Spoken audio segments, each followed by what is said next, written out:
To call to order the business meeting for the Metro Council of March 6, 2025. Georgia, will you please call the roll? Counselor Wong. Present. Counselor Gonzalez. Present. Counselor Simpson. Present. Good morning. Counselor Rosenthal. Present. Counselor Nolan. Good morning. Counselor Lewis. Present. And Council President Pierre. We will move on to public communication and will now open public communication on non-agenda items. Georgia, will you please describe to the audience our procedures for public communication on non-agenda items? Yes.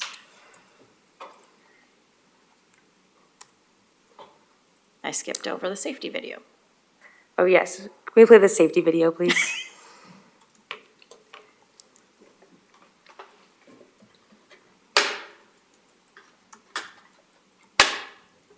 Hi, I'm Justin Dunlap, and I'm the department head stagehand electrician at the Arlene Schnitzer Concert Hall. Safety's a big part of my job. From electrical, making sure that I stay up to date on the NFPA codes and regulations, to rigging, where we make sure that everything is safely suspended overhead, to egress, ensuring that our audiences, performers, and technicians have the safest possible route in case of emergency. I'm out here at the Arlene Schnitzer Concert Hall, and you're in the Metro Regional Center. Please note that we're on the 3rd floor of the building. In the event of a fire or fire alarm, please exit through the door in the northeast corner of the room. Go down the steps to the 2nd floor and exit through the main entrance by the reception desk. We will meet in the courtyard outside that entrance. In the event of a medical or fire emergency, please call 911 and notify the security agent at the front desk. The nearest defibrillator is mounted on the steps leading from the reception desk down to Grand Avenue.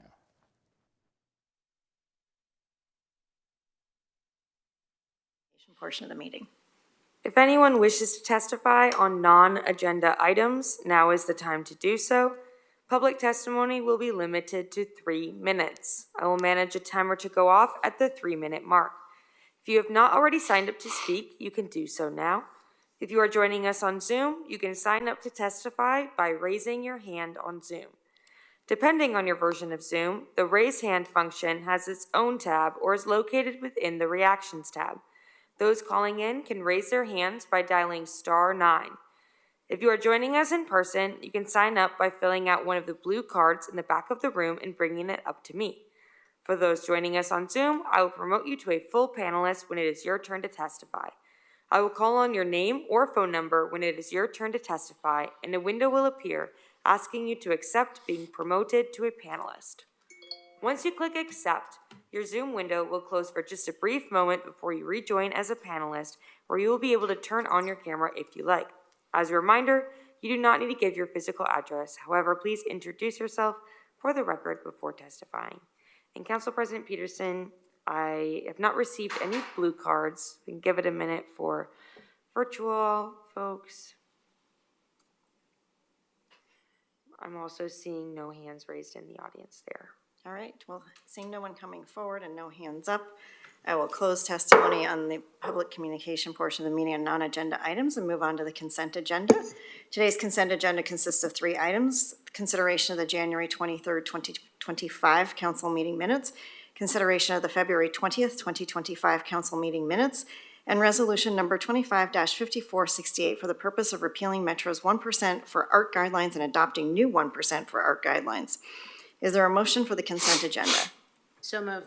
Thank you. Is there a second? Second. It's been moved by Councilor Lewis and seconded by Councilor Simpson.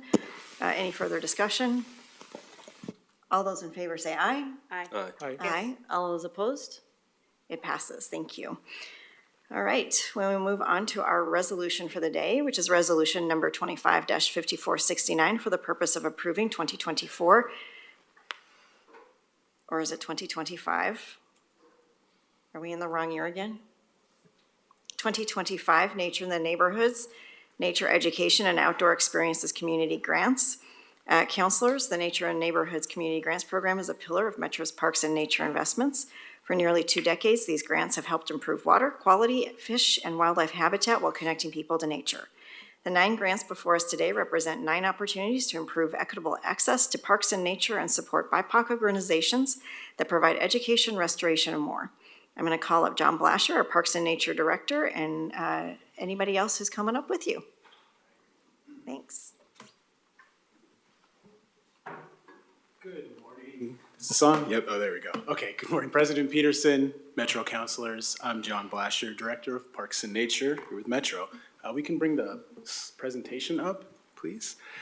I'm here with our Nature Neighborhoods Community Grants Manager, Carissa Lowe. Your consideration and adoption of Resolution 255469 for the purpose of approving the 2024 Nature Neighborhoods, Nature Education, and Outdoor Experience Is it Community 2024 or Grants. 2025? I believe that they were submitted in '24, and so this is one of those technical places where you all would be doing the awards if you so choose here in 2025, but the applications and everything was submitted in 2024.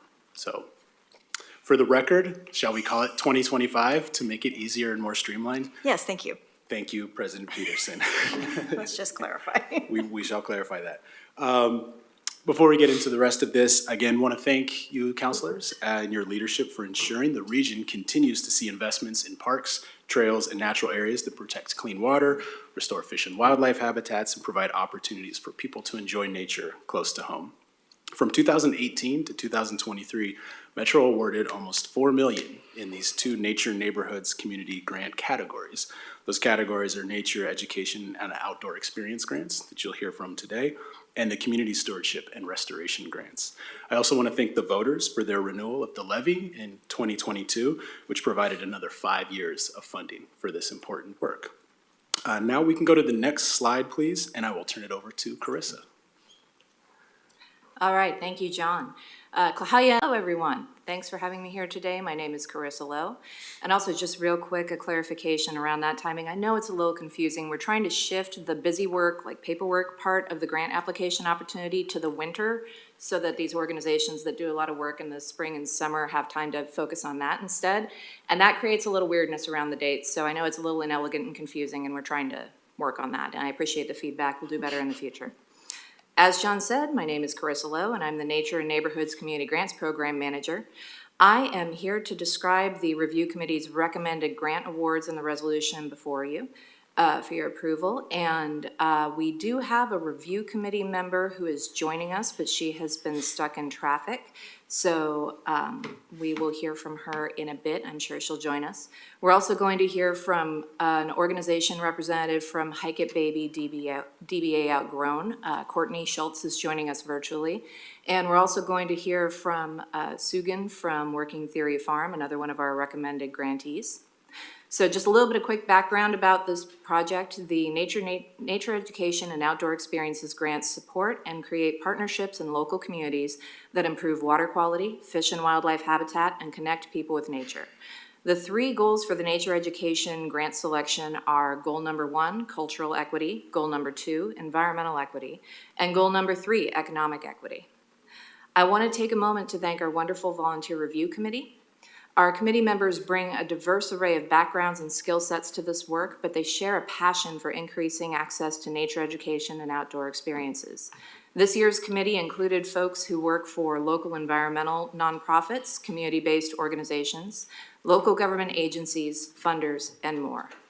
The slate of funding recommendations before you today is a direct result of their hard work, dedication, and good thinking, and we are grateful that they were willing to share their time and talent with us. We recognize that they had to make some very hard decisions since this year's application pool was extremely strong.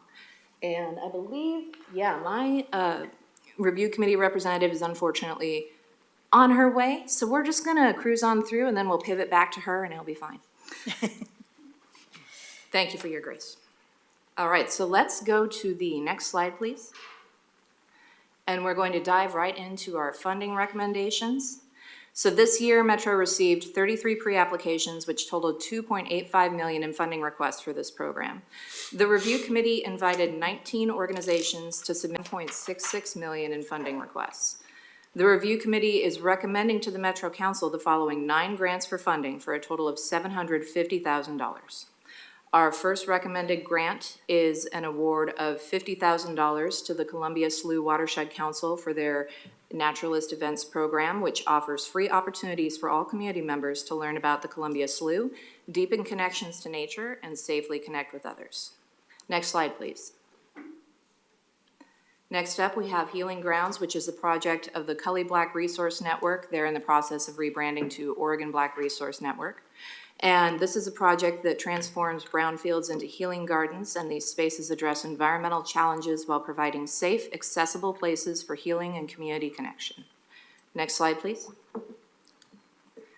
Next up, we have an award of $88,000 to Ecology in Classrooms and Outdoors for their project Advancing Equity in Nature Education, Expanding Aves Compartidas, and Empowering Marginalized Communities Through Culturally Relevant Education. This project connects Latinx, Spanish-speaking, and marginalized students at Title I schools to nature through culturally relevant, place-based environmental education, habitat enhancement and restoration, and cross-cultural collaboration. Next slide, please. Next up, we have an award of $98,000 to Eden Acres Environmental Education. Their project Roots to Resilience, community-led regenerative agriculture, habitat restoration, and education, empowers diverse communities through regenerative gardening and habitat restoration, and fosters hands-on learning opportunities and stewardship. It also engages BIPOC communities, at-risk youth, and vulnerable populations. Next slide, please. All right, next up, we have an award of $40,000 to Hike It Baby, DBA Outgrown. Their project, Bring It Outside, Guardians Wetland Edition, connects BIPOC families with children ages birth to 5 to local wetlands through educational outings co-led by trained BIPOC teens. This program strengthens families' connections to nature and incentivizes youth skill development in nature education. And I believe that we are virtually joined by Courtney Schultz, who will say a little bit more about this work. Yes, hello everyone, and thank you for this wonderful opportunity. We are really excited. This funding really will allow us to launch a hands-on nature-based education program for the BIPOC families with young children, really focusing on Portland's wetlands. This program is going to offer free nature outings that will introduce families to the ecological and cultural significance of wetlands while training those BIPOC youth as environmental educators. These youth are going to receive mentorship, stipends, and leadership development, creating pathways to careers in environmental fields. Ultimately, our program really seeks to help BIPOC families reclaim nature as a space of joy, restoration, and belonging by fostering lasting relationships between families and local wetlands, promoting community-led conservation from birth, strengthening family and cultural connections, and ensuring ultimately that nature education is accessible, inclusive, and deeply impactful throughout the Portland area. Thank you so much, Courtney. That was excellent. All right, next slide, please. Next up, we have an award of $90,000 to the Wetlands Conservancy for their project Indigenous Lens. Will involve work with Indigenous partners to create site assessments for 6 urban wetlands. And Indigenous Lens will focus on gathering plants for crafts and first foods. And Apache Wetlands will be renamed via a process that includes the voices of neighbors and Indigenous communities. Next slide, please. Next up, we have an award of $84,000 to Unite Oregon for their Community Gardens program, which will support 2 sustainable community gardens with native plants and pollinator habitats and provide space for immigrant, refugee, and BIPOC communities to grow culturally specific foods, learn about local ecosystems, and pursue entrepreneurship education. Next slide, please. Next up, we have an award of $100,000 for Wapato Table Farm's Ancestral Herbalism Unschool Project, which is a culture and nature-based skill-sharing program rooted in storytelling, song, relationship to land, and Indigenous wisdoms. It centers the cultural knowledge of BIPOC people and seeks to serve marginalized communities first. Next slide, please. Our final award recommendation is a $100,000 award to Working Theory Farm for their youth program, which provides mentoring and paid employment training to youth navigating the carceral system and other barriers. Primary goals are to sustain existing programming, build capacity and reflective leadership, and develop new programming. And I believe that we have their farm manager, Sugan, virtually here to chat with us. Hi, thank you. I'm honored to be here with everybody today. So as Krista said, we are a nonprofit farm in Hillsborough that primarily focuses on youth development and youth empowerment. And we focus on empowering youth through the shared work of farming. And this language of shared work is really important to us because we see it as a collaboration, not only with partner organizations, but it's shared work because us as managers and directors are always working alongside youth in the fields. We also see this as shared work because youth bring unique expertise with them. Often they hold traditional ecological knowledge and cultural connections to food that directors and managers may not have. And we find it very important that their expertise is uplifted and integrated in the process of them becoming leaders and integrated participants of community. We also see nature as being very healing for youth recovering from the trauma of incarceration. I always say that nature brings us closer to ourselves, and it is very meaningful for you to co-witness ecological events with us in the field. And we hope that with integrating educational programming that is not linked to wage or labor, the healing power of the outdoors and nature can be felt even for youth who are not working with us as employees. Thank you so much. That was wonderful. Next slide, please. All right. I want to take this opportunity to turn it over to my review committee member, Jody. Thank you for being here. Hi, everybody. Is this thing on? It is. All right. Sorry about my tardiness, everyone. Had a little trouble getting off the max. Good afternoon, Metro Council President Peterson and Metro Councilors. For the record, my name is Jody Marshall, she, her pronouns, and I am the co-director of programs at Seeding Justice. Thank you for the opportunity to present this fantastic slate of projects for your consideration today. I am here to talk to you about my experience serving on this year's Nature in Neighborhood Nature Education and Outdoor Experience Grant Review Committee. In my time working in philanthropy, I have reviewed many applications. I know that nonprofit organizations work hard to build authentic partnerships and collaborate with those partners. I understand that it takes considerable time and effort for nonprofits and partners to develop projects which protect and improve habitat and help diverse communities connect with nature. I know that every grant application we reviewed was the product of many, many people's thoughtful partnership and dedicated time and effort. I'd like to thank all of this year's applicants for their efforts and for their dedication to improve the region and serve our community. This has been a very rewarding volunteer experience for all of us, and I think I can speak for the rest of the committee when I say each of us gave our time because we feel it is important to build a diverse and collaborative restoration community that restores habitat, builds environmental equality, and helps residents engage with nature. Personally, this year has given me the opportunity to learn about all the regions that I haven't really been connected with myself and see all of the diverse applications come in. I always get excited when I see all the different projects and all the things that our community is working on and doing. It's truly a privilege to participate in this year's review process. This year, projects that the review committee found most compelling were projects that included connection with youth and adults in environmental education programs that give them opportunities to build skills and explore green careers, educate community members about practices that are grounded in indigenous, traditional, ecological, and cultural knowledge alongside practices developed through Western science, build communities' access to nature and their connections to locally grown food, and engage with nature as a space of restoration, healing, and learning. We received a large and very competitive batch of applications, as usual, this year. So the review committee evaluated how each proposal aligned with the Nature and Neighborhoods grant goals, individual organization plans, priorities, and state and regional or local conservation strategies. Applications that demonstrated and centered longstanding and holistic partnerships with communities and community-specific organizations scored higher than those that featured less established partnerships.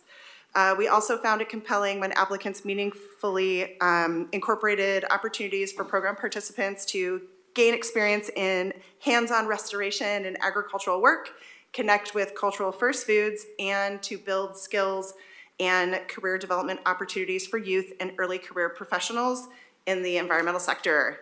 I am pleased to recommend funding the entire slate of projects we presented to the Metro Council today, and now I will turn it back to these fine folks on the left. Thank you so much, Jody. Thank you also to the voters for continuing to support this and other levy-funded programs. Thank you to all of our applicants, our review committee, and our community investment partnerships team for all their work on these grant recommendations. And finally, thank you, Metro Council, for your time and consideration of the recommended grant awards and the resolution before you for approval. Thank you. Counselors, any questions, comments? Not seeing any hands raised. I think it's, we've seen a lot of really good programs in here, so thank you. Counselor Rosenthal. Yeah, well, a lot of very good programs. I think it's important to note that these are primarily educational, primarily community outreach, that they have almost nothing to do with actual water quality or habitat enhancement, but in this case, it's probably worthwhile. It does improve and it addresses some of the questions that have been raised in the past because it improves people's knowledge of and then therefore access to the parks and recreation areas that we have. I will support this, but I have to note that I am personally unhappy because I have not had, I have 20, I could have 30 questions over these specific questions, which we don't have time for. I have not had the opportunity or the briefing to understand some of the details that I would ask regarding, for example, on creating the agricultural sites on brownfields locations. What status has those brownfield locations reached? Have they have no NFAs? Have they been determined clean? What kind of protections are going to be for people for potential exposures? So there's a lot of questions I would have, but nonetheless, I support the process and I realize a lot of hard work and a lot of community involvement has been involved. Thank you, Councilor Rosenthal. You're right, these grants are focused more on nature education and outdoor experiences. We have another track of the Nature Neighborhoods Levy grants, which are focused on that habitat restoration piece. So you are right that bringing those two pieces of getting people outside, getting folks' hands in the soil and actually understanding how this works, as well as funding those large habitat restoration projects are part of the two sides of the coin of this granting program. And so we're here just today for these outdoor experience and nature education ones.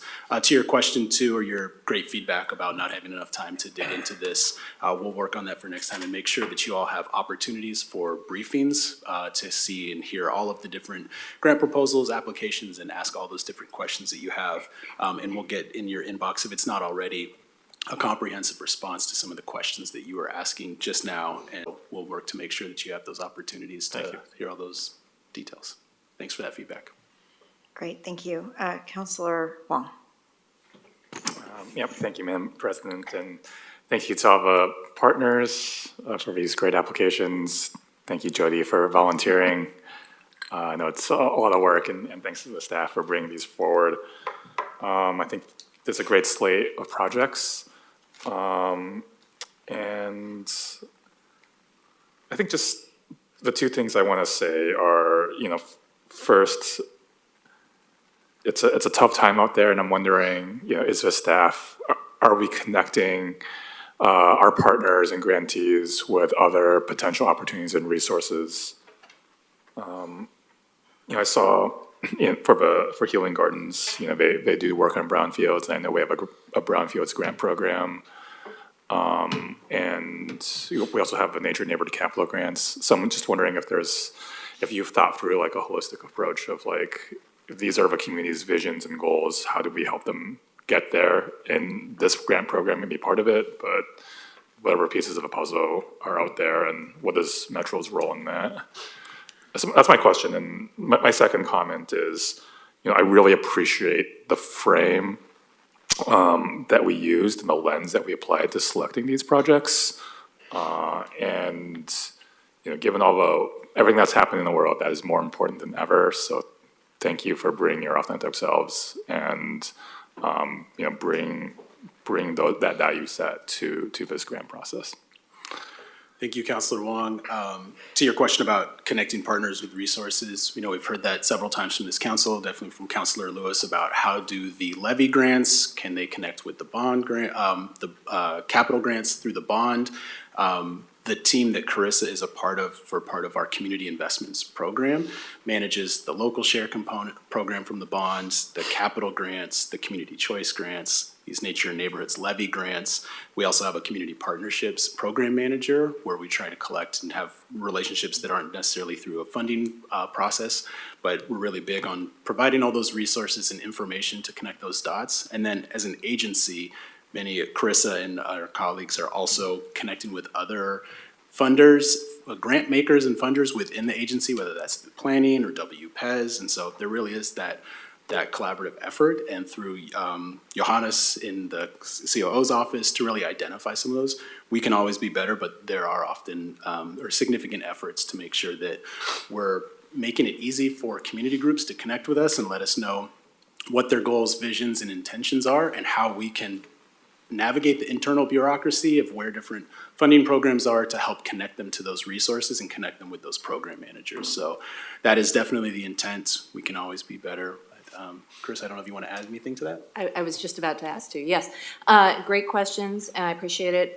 We actually do work together as Metro grant makers. We have a group that meets internally that tries to collaborate, and we'll also do things like try to connect organizations with the right program. I try to do a no wrong door philosophy because I know Metro is big and complicated, and someone might get a hold of me and they may not be the right fit for my grant program, but they might be a great fit for another. Like, for example, yesterday I had a feedback meeting with an applicant who didn't get funded, and I told them, well, you know, I know that you do great work. I'm sorry that we didn't have enough money for you for this year. But then I reached out to the Metro Grant Makers work and shared a link to their website and a little bit about what they did and said, you know, this organization is looking for funding. Here's what they do. Does that resonate with anybody's grant programs or anything else on your radar? And I've already had a couple of Metro Grant Makers reach out to me and ask for the executive director's contact info so that we can try to get that conversation going to see if there's maybe another door that leads to a grant for them. Okay. Thanks for that concrete example. One thing I'll add too is we've taken an approach using through our finance department and some of the guidance you all have to build a more of a trust-based model where we're able to provide more of the funding up front rather than this sort of prove it and send us the receipts before you provide the funding. And so we're really working to build better connections too, because you talked about it's hard out there for folks everywhere, and especially for some of these organizations. So being able to make sure that they can get the maximum amount of money upfront, and we trust that they will be good stewards of those, and we can come back through our reporting process. So other ways that we're trying to meet community where they are. Appreciate all that. Thanks. And on a non-metro funding side, I know we pay attention as a grassroots funder to what is happening in the region with other funders, and we all do talk to each other. And when there's open funding opportunities, it does go in other funders' communications. And I know personally, I reach out directly to my grantees and applicants when there's a good funding opportunity to let them know that if they, whether that they have funding with Seeding Justice, that something else is open. So it is happening kind of on the peripheral as well in a non-official process. It's an ecosystem. Yes. Awesome, thank you. Councilor Gonzalez. Thanks, President Peterson. I'll be really honest, I don't have a question, but I do have, I just want to open with that. I do have some quick comments, which is one, you know, from the time that we were able to renew the 2019 Parks Bond and obviously the recent levy as well.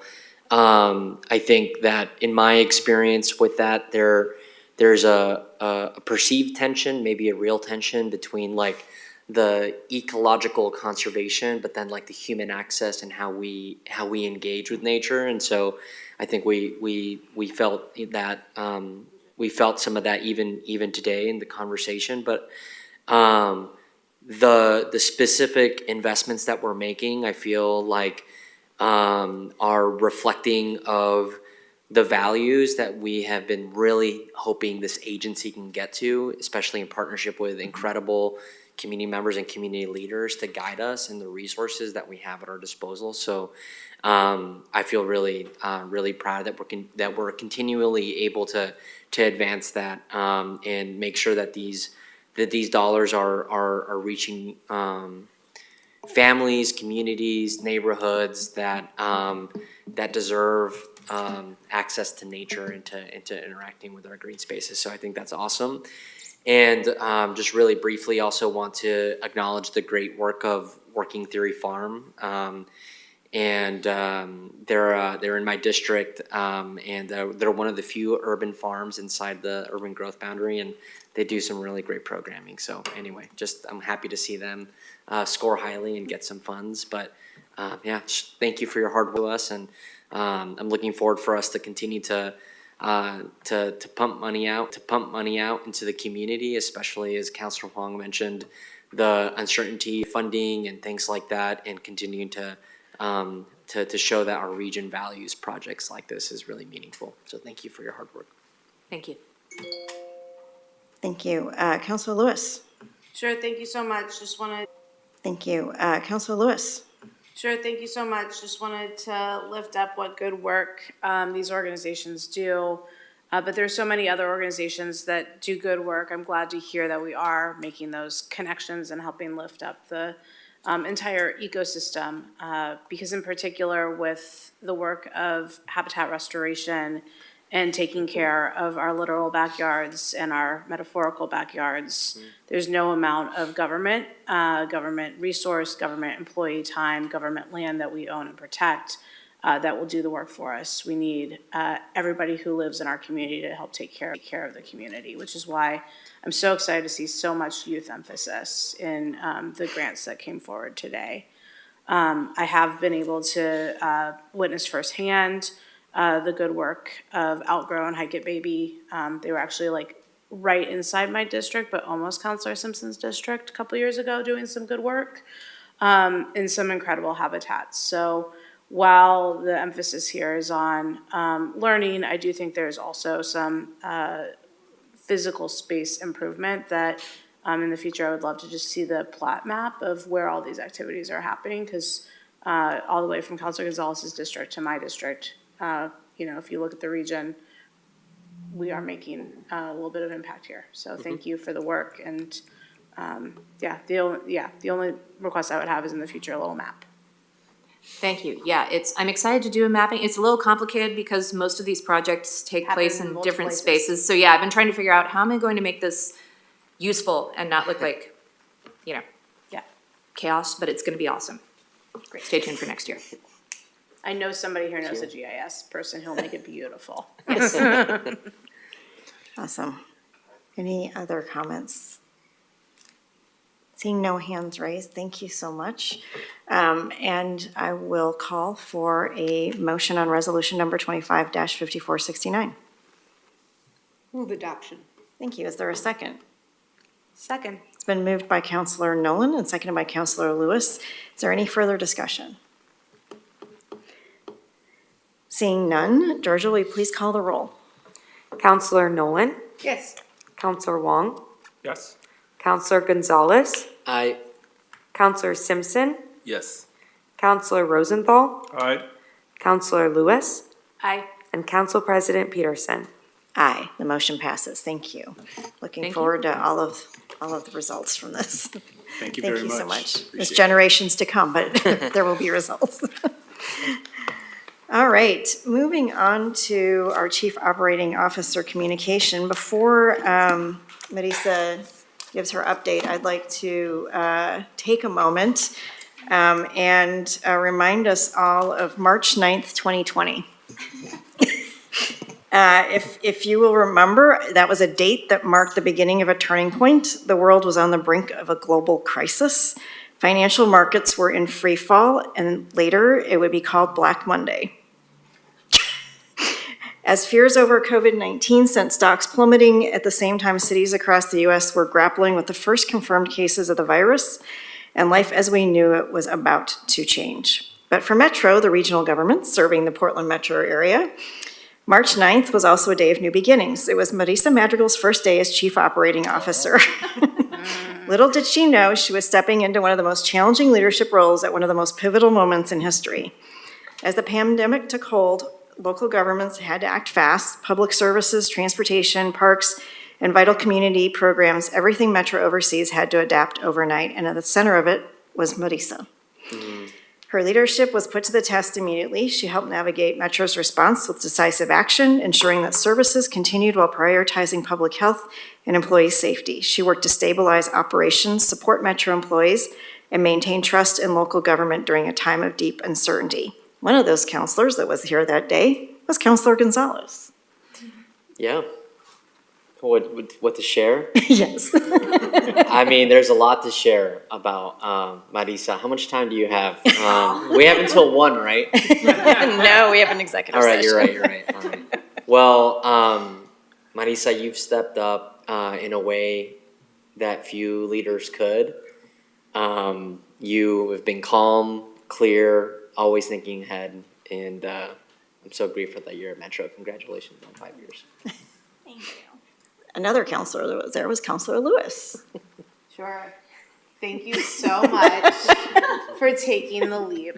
I think it's really important to lift up the fact that we sat down for breakfast in the just barely opened Convention Center Hotel. And it was like you had walked in wearing an invisibility cloak because you were hoping that nobody would see you talking to Metro people, because you had a great job at Multnomah County. And what 5 years does to a place. Wow. But back to the script.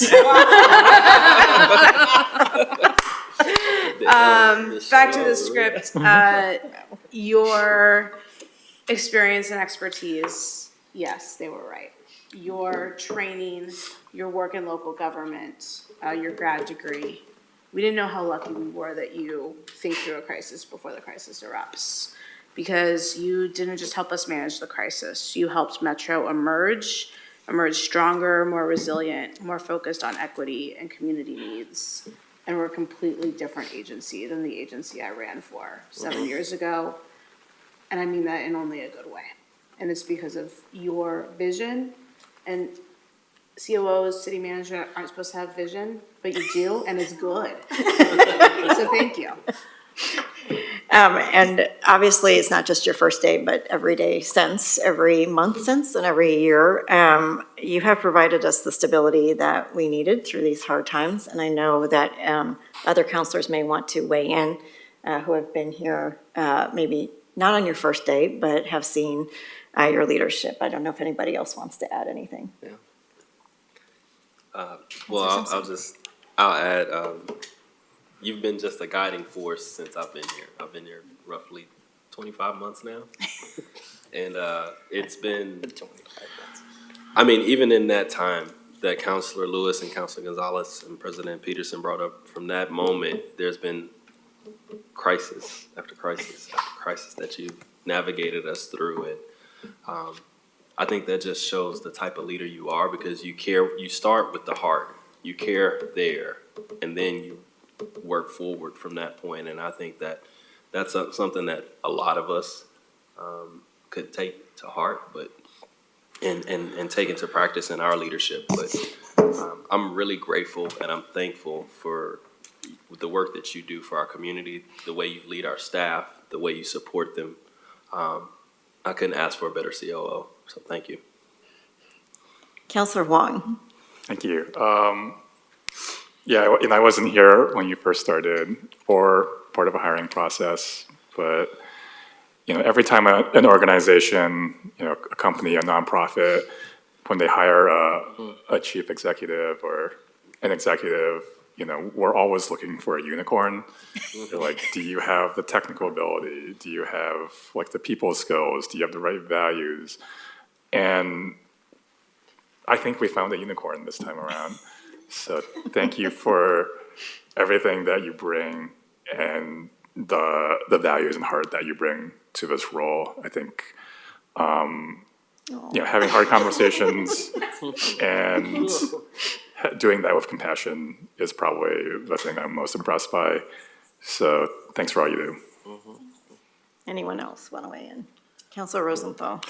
Yeah, I don't have a lot to say. I've been through a lot of COO transitions in my life through various private and public sector situations. And what I appreciated most was when I came on in early 2021 is that there was a sense of we'd weathered a crisis in a very good sense, and that you had provided stable leadership, and that, things hurt, but we were getting back. I mean, we've been still recovering. We recovered it in communication levels and stuff like that, but we've made steady progress and we've moved back to a more resilient whole, and I appreciate you have been very instrumental in doing that. Counselor Nolan. A brilliant balance between bold leadership and humble followership. Thank you. I'll just end on, it's moments like this where you need to reflect and take just a moment as a council with our executive leadership. That councils like this don't exist very often. And there are executive teams that seek to divide and conquer, and there are executive teams who seek to find collaboration and build team, and we have built team, so thank you. And this is your 5-year pin and certificate. Bravo. Bravo, Ms. Pascal.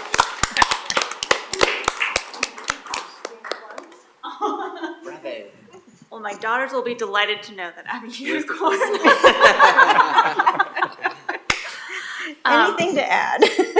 I just want to say thank you. I'm definitely feeling the emotion of the moment. You know, 5 years. Like, I cannot believe that. It does not. It feels like it's been a day. We've been through so much together as an organization, and you know, we're on the precipice of another difficult moment with our budget, and so. You know, all the things that you talked about, you know, values and stability and vision are things that I'm like actively grappling with and trying to think about how to help move us through. So I just want to express gratitude to all of you for taking a moment to say those things. I think everybody needs that once in a while. And you know, when I chose to come to Metro. When you chose me, I really felt like I was coming home to a lot of things that I've cared about since I was a little girl. You know, animals, the environment, people, you know, making good decisions for the future. And I feel like I've really found a place to where my contributions can advance those things that I've cared about for. I won't say how old I am. A lot of decades, let's just say. And I feel like we have an incredible team. You as a council are also a unicorn, in my humble opinion. I've worked with many different governments and different combinations of people, and each of you has an integrity and is here for you know, trying to give back to the community and trying to do the right thing. And that's not always the case. But we have that here, and the region is incredibly lucky, and I'm incredibly lucky to be able to work with you. So again, I can't believe it's been 5 years, but I suppose that's what the calendar is correct. And I'm just, yeah, really grateful to be part of it. Thank you. Thank you. Yeah. Awesome. Did you have any updates for us? I have a small one. Just wanted to give a signal boost for a couple of upcoming Parks and Nature classes in case the spring weather has folks feeling the itch to get outdoors. Our Parks team is hosting 2 birding workshops at Kenema Bluff Nature Park this Sunday, March 9th. This is a great opportunity to get out and amble through the amazing Oak Savanna habitat with local educator Gladys Ruiz and share stories of birds, migration, and community. There are 2 sessions, one at 10 and one at 1 o'clock. So even if you're not a morning person, you can still get out there and enjoy one of our beautiful natural areas. Registration is required and a fee of $6. There are fee waivers available, however, if you need one, and you can register online at oregonmetro.gov/events.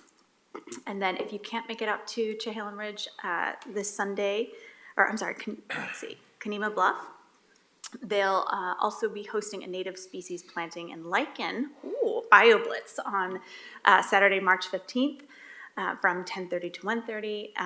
And then registration for that event is free, and it can also be found on the oregonmetro.gov/events. Thank you. Thank you. All right, moving on to Councilor Communications. Anything to share? Councilor Simpson, Lewis, and Rosenthal. Thank you, Madam Chair. Just wanted to report out, went to the Travel Portland Hotel Symposium on Tuesday. It was really informative, but I think it for me at least, it showed a sign of times ahead. It showed that, and they reported out that the wealthy are traveling more, and they're staying in upper to upper scale luxury hotels. Working class people, to those who are, at levels of poverty, salary, are not traveling. And the hotels that are at standard rates for like working class people are not doing so well. So that's what they reported out is happening now. The bounce back is happening, but folks with the means are able to do more, it seems, though, in this economy. And I think that that's just a sign of times ahead. So I just wanted to share that. Thank you. Thank you. Councilor Lewis. Sure, thank you so much. In case you're not birding this weekend, I would like to invite everybody to the city of Milwaukee on Saturday, March 8th, where we will be celebrating the opening of 3 parks, Balfour Park, Bowman Brack Park, and Scott Park. There's a noon tour where you can go on a little bus and see all 3 parks without having to drive or ride your bike. Or you can meet us at Scott Park at 2 p.m., where there will be formal remarks and there better be treats. But lots of Metro funds went to making these projects a reality. So big, exciting moment for City of Milwaukee.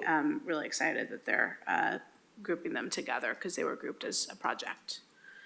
Also wanted to report back, I went to the City of Oregon City Commission last night with park staff, and we talked about the participatory budgeting, pilot number 2 that will be happening in my district, was supported by staff in explaining the details. I think they are probably still a little confused about timeline, but very excited to have the opportunity for participatory budgeting in Parks and Nature come to this part of the region. Thank you. Councilor Rosenthal, you took your hand down? Oh, accidentally took it down, but I do have 2 Okay. items to report. Yes, first of all, Merck met yesterday, and it was a somewhat somber meeting. There was a lot of discussion about the needs for having a conservative, and as Rachel Lembo pointed out, a conservative approach that plans not just for this next year, but also for sustainability over the coming years. The overall employee cuts in the various venues is approximately 20%, but the committee, after somber reflection, approved the proposed budget unanimously and recognized that we're facing a lot of headwinds in certain regards and that the recovery has not been as quick as possible. That's one item. The second item is Councilor Gonzalez and I attended the WEA meeting this morning, and I was fairly impressed, actually, that the Home Builders Association presented a very complete list of ideas and concepts having to do with everything from funding to structural changes and so forth, including some things that Metro might pay attention to. A couple of the items that came up was the Stafford area, and then of course the SHS. Those weren't discussed in detail, but it was a helpful list. Erin Key was there, and she will get that, and it gives us something to put into the consideration packet of the kinds of things and how we can help the process of housing construction and industrial and readiness. So I thought it was a very helpful approach from their part. Thank you. Thank you for sharing. Anybody else? Seeing no hands raised, the council meeting is adjourned. Our next regular meeting is scheduled for Tuesday, March 11th, 2025 at 10:30 a.m. And council will now convene into executive session. Well, we will take a 5-minute break in between. Convene into executive session held pursuant to ORS 192.660 sub 2 sub D to conduct deliberations with persons designated by the governing body to carry on labor negotiations. We will meet in room 375 for executive session. Only designated staff may attend. Thank you.